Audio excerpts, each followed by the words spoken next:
जय हिंद। स्वागत है आप सबों का पुनः अपने YouTube channel modern edu hub पे। साथियों, पहले एक आप वीडियो क्लिप देखिए। ये हालांकि कोई नया नहीं है, आज का क्लिप नहीं है, ये पुराना क्लिप ही है। पहले इसको देखिए और उसके बाद फिर कुछ प्रश्न हैं हमारे, इसलिए अंत तक ज़रूर देखिएगा।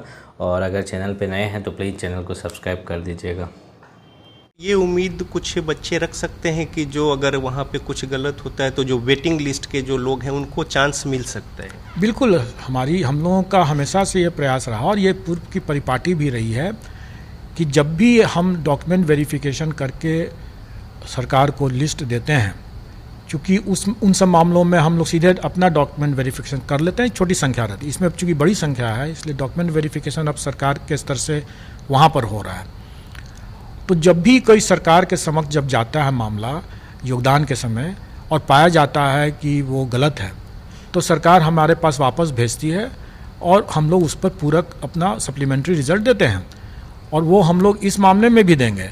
अभी हमारी शिक्षा विभाग के साथ वार्तालाप हो चुका है, उनका पत्र भी आ चुका है और हम लोग इस बारे में बहुत स्पष्ट हैं कि जो भी इसमें वैकेंसी क्रिएट होगा डॉक्यूमेंट वेरिफिकेशन के कारण से भी, जो ड्रॉप आउट्स होंगे या जो एक से अधिक जिनका परीक्षा फल मिला हुआ है, उसमें भी जो कोई एक ही नौकरी करेंगे, तो जो भी वैकेंसी बचेगा वो सारी वैकेंसियों को जोड़ करके हम लोग उसका सप्लीमेंट्री रिजल्ट देंगे।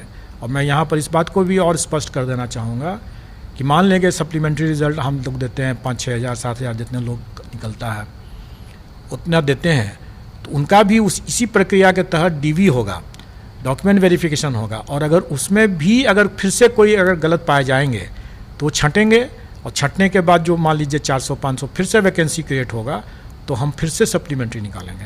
कहने का मतलब यह है कि ये प्रक्रिया सतत चलेगा जब तक कि हमें सही तरीके से डॉक्यूमेंट वेरिफिकेशन के बाद सही तरीके से सही लोग जब तक योगदान पूरा नहीं कर लेते हैं तब तक हम लोग सप्लीमेंट्री रिजल्ट निकाल करके उसको भरेंगे। तो अभी आपने सुना माननीय अतुल प्रसाद जी को। इन्होंने कहा जब तक पूरी नियुक्ति प्रक्रिया समाप्त नहीं हो जाती है, पूरी नहीं हो जाती है, तब तक हम इसे क्लोज नहीं करेंगे। तो सवाल अब यह है कि सेकेंड मेरिट लिस्ट कब? अगर आप वाकई जो मेरिट लिस्ट में थोड़ा सा पीछे या कट ऑफ मार्क्स तक छूट चुके हैं जो अभ्यर्थी, उनको लेना चाहते हैं, तो सेकेंड मेरिट लिस्ट क्यों नहीं जारी किया जा रहा है? और अगर जारी किया जाएगा तो कब जारी किया जाएगा? पहले तो अटकलें लगाई जा रही थी कि 1 तारीख को जारी कर दिया जाएगा। आज तो 1 तारीख अभी बीतने पर है, परंतु अभी तक मेरिट लिस्ट जारी नहीं हुआ है। दूसरा मेरिट लिस्ट आप जारी कर दीजिए तब तक।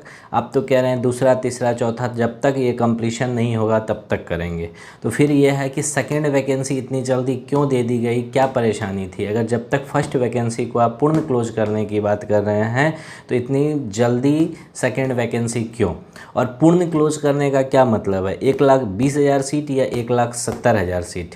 ये दो बड़ी सवाल है जो सभी के मन में है और इसका जवाब निश्चित तौर पे माननीय चेयरमैन को आकर के देना चाहिए और सेकेंड मेरिट लिस्ट यथाशीघ्र जारी करना चाहिए। क्योंकि वैसे अभ्यर्थी जो या तो एग्जैक्ट कट ऑफ मार्क्स ले आकर के वंचित रह गए हैं या 1-2 नंबर कम ले आकर के वंचित रह गए हैं, अभी भी उनकी इंतज़ार की घड़ी काफ़ी लंबी है और वो परेशान हैं।